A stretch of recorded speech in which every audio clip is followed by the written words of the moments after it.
Mereka kembali lagi bersama kami di Regia Finansial. Kali ini kita akan membahas tentang saham DMAS atau Demas PT Purwadata Lestari Tbk. Nah, seperti biasa kita lihat apa yang bisa kita temukan di laporan tahunannya. Dan kita lihat untuk laporan tahunannya ini sudah keluar ya untuk saham Demas. Untuk saham Demas ini sebenarnya menurut kami, kalau yang tahun lalu pernah kami lihat juga sebenarnya agak cukup bagus ya. Tapi kita lihat juga untuk tahun ini bagaimana. Di sini ada disebutkan untuk presiden direkturnya yaitu Hongki Jeffrey Nantung. Lalu ada direkturnya yaitu Pak Hermawan Wijaya. Untuk alamat kantor mereka ada di Jalan Tol Jakarta Cikampek kilometer 37 Cikarang Pusat. Nah, itu di Bekasi. Dan di sini ada disebutkan juga alamat domisili sesuai KTP dan lain-lain. Ada jalan Pulau A-nya di Kembangan. Ini untuk yang untuk presiden direkturnya, tapi untuk direkturnya itu di Tangerang. Nah, jadi agak beda. Dan laporan keuangan ini mereka itu sajikannya itu nilainya satuan penuh ya, nilai satuan penuh tapi bentuknya rupiah. Kita bisa lihat kas dan setara kas. Nah, tahun lalu itu 763 miliaran, lalu dia meningkat. Itu yang tahun lalu, dia meningkat tahun ini menjadi 1 triliunan.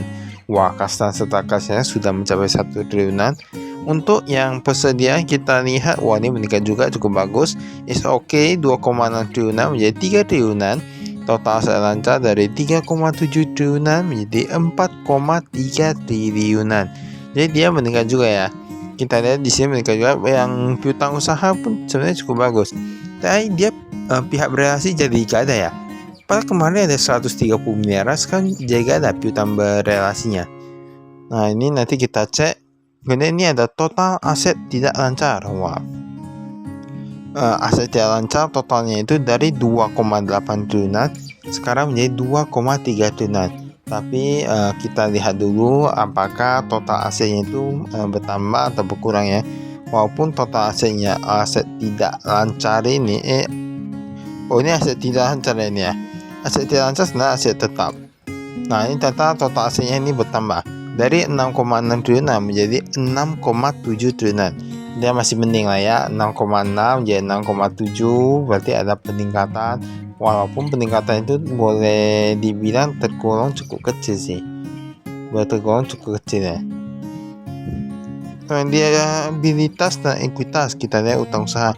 Wah, utang usaha meningkat nih dari 10 miliaran sekarang menjadi 27 miliaran. Lalu ada juga liabilitas sewa dan lain-lain, tapi yang untuk jangka pendek dia menurun loh. Dari 788 miliaran sekarang menjadi hanya tersisa 727 miliaran. Itu yang hutang jangka pendek. Menurut kami ini cukup bagus ya, karena memang ada beberapa perusahaan yang dia konsisten tiap tahun hutangnya berkurang, ekuitasnya bertambah. Tapi saya kalau kita lihat yang lebih penting itu mungkin penjualannya ya. Penjualannya itu gimana ya? Kalau penjualannya itu bagus, tiap tahun terus meningkat, bahkan ada yang meningkat tajam. Nah, mungkin itu akan sedikit memengaruhi harga sahamnya. Harga ini total ekuitasnya pun meningkat dari 5,7 menjadi 5,8 triliunan. Tadi hutang udah menurun, sekarang ekuitas meningkat. Nah, kurang apa lagi nih? Nah, ini berarti ini saya cukup bagus. Kita lihat bahkan persentase dari hutangnya itu jika dibandingkan dengan ekuitas masih tergolong agak kecil lah ya. Agak kecil. Pendapatan usaha. Wah, ini pendapatan usaha menurun sedikit nih. Dari 1,93 triliunan sekarang menjadi 1,92 triliunan. Labanya dari 1,21 triliunan sekarang menjadi 1,210 triliunan. Berarti apa? Labanya itu agak menurun. Apalagi entitasnya untuk menurun agak sedikit lebih banyak ya. Tapi kalau kita bilang dia hampir sama dengan tahun lalu sih. Namun perlu kita ingat ya, walaupun laba hampir sama dengan tahun lalu, itu bukan berarti keuntungannya sama. Mengapa? Karena tiap tahun bisa dibilang ada kenaikan suku bunga ataupun ada inflasi dan lain-lain. Jadi itu perlu dilihat juga kalau kita sebagai lihat dalam kondisi makroekonomi ya. Ini arus kas dari operasional. Nah, ini ada juga dari investasi mereka. Wah, ini berkurang sudah cukup sedikit karena dulu ada penambahan investasi Ventura bersama, sekarang sudah gak ada. Jadi dia untuk yang investasi itu arus kasnya itu minusnya lebih sedikit. Lalu ini ada manajemen untuk Presiden Komisaris Mukhtar Rujaja. Untuk presiden dia itu tadi Pak Hongki Jeffrey Nantung, ada Wakil Presiden Komisaris ada Takei Mailoa, lalu ada Takefumi Nishikawa. Wah, ini namanya kayak agak Jepang-Jepang ya. Ada Ishikawa, ada Ohara. Nah, lalu kita lihat di sini. Memang kebanyakan itu ya. Kalau misalnya kita ada berelasi dengan perusahaan, misalnya ada perusahaan di luar negeri atau gimana berelasi, nah kemungkinan besar itu manajemen dari luar negeri bisa ke Indonesia. Nah, lalu mungkin beberapa orang dari Indonesia ke perusahaan di luar negeri. Nah, memang bisa begitu ya. Mutasi lah kayak gitu ya.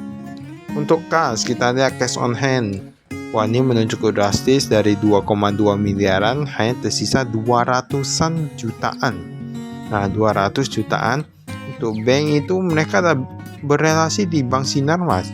Bank Sinarmas itu dari 9 miliaran menjadi 37 miliaran.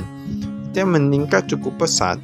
Dan untuk Bank of Tokyo Mitsubishi UHFC LTD BTMU 49 miliaran itu sedikit meningkat. Totalnya itu meningkat dari 90 miliaran sekarang jadi 142 miliaran. Nah, ini ada mata uang asing, dolar US, ada pihak berelasi, Bank Sinarmas, ada pihak ketiga juga. Lalu after that ada yen Jepang. Yen Jepang di BTMU dan lain-lain. Total bank itu 145 miliaran dari 101 miliaran. Namanya kalau untung ya kasnya bertambah ya, rata-rata begitu. Deposito berjangka kita lihat di sini mereka mengalami peningkatan juga. Dulu paling 600-an miliaran, sekarang menjadi 800-an miliaran. Itu untuk yang rupiah. Tapi untuk overall meningkat cukup banyak loh, dari 700-an miliaran mencapai angka 1 triliunan. Nah, ini cukup bagus.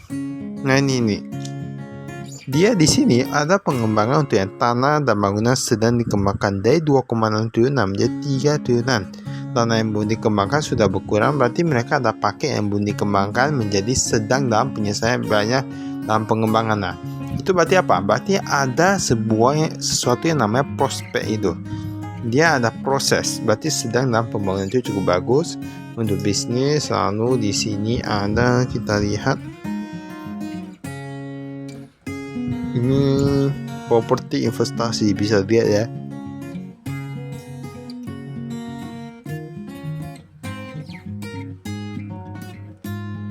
Tapi memang terkadang bisa juga ditemukan seperti perusahaan properti yang tanah yang sedang dikembangkannya itu gak meningkat, kayak gak beli tanah, gak kembangkan proyek. Nah, itulah agak susah kalau ketemu perusahaan seperti itu ya.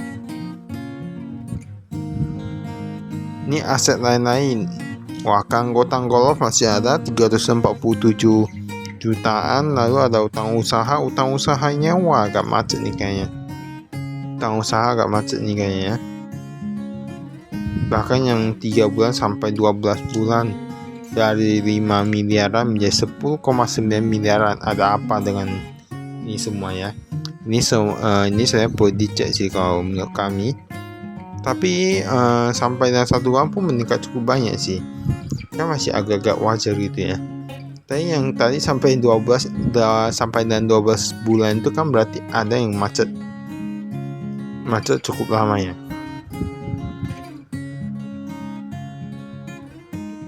Modal saham kita lihat sumber arus mulia Socis 57,28, lalu ada 25. Ini 57,8, ada 25. Lalu ini ada pendapatannya. Pendapatannya kalau kita lihat di sini itu paling banyak di industri tuh. Di industri dari 1,4 triliunan menjadi 1,6 triliunan. Tetapi peningkatan paling besar di perumahan. Penurunan paling besar malahan di komersial.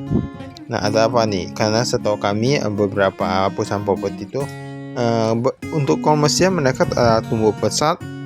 Dan mungkin saja memang perusahaan properti itu ada beda-beda, ada yang lebih fokus ke komersial dan perumahan. Tapi kita lihat di sini yang penambahan cukup besar itu yang di perumahannya, yang di perumahan. Tapi setidaknya itu masih is okay karena masih ada pendapatan. Beban pokok penjualan, umum dan administrasi gaji bertambah bagus dari 62 triliunan menjadi 70 triliunan. Teknologi informasi meningkat. Nah, transportasi dan perjalanan dinas meningkat cukup banyak nih. Keamanan dan pemeliharaan lingkungan.